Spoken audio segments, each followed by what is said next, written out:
So, ayan guys, dumating na yung in-order kong keyboard. Ayan, itong keyboard na to guys, may kasama na siyang mouse.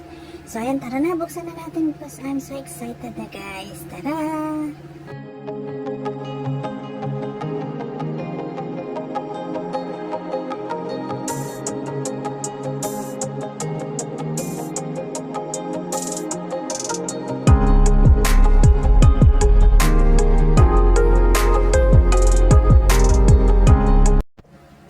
Ayan, so ito na nga siya guys.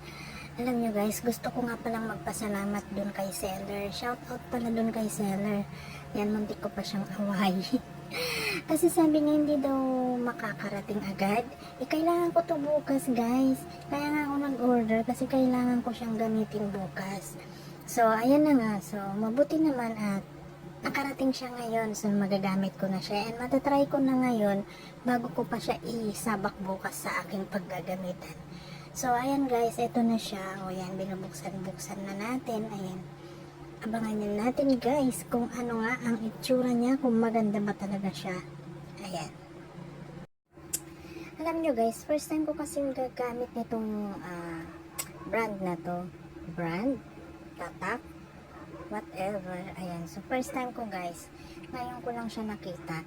Kaya, curious din ako guys. So, titignan ko kung gaano siya kaganda. And, ayan na nga siya guys. May free siya na mouse. Ayan. Ayan yung free niya na mouse. Ayan.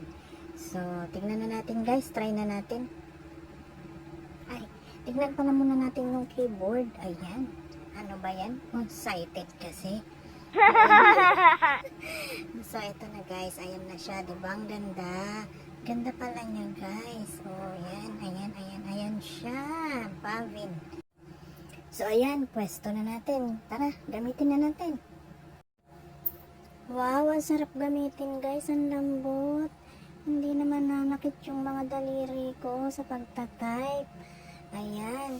So, ano pang inaantay nyo guys? Bili na rin kayo nito guys. Tara!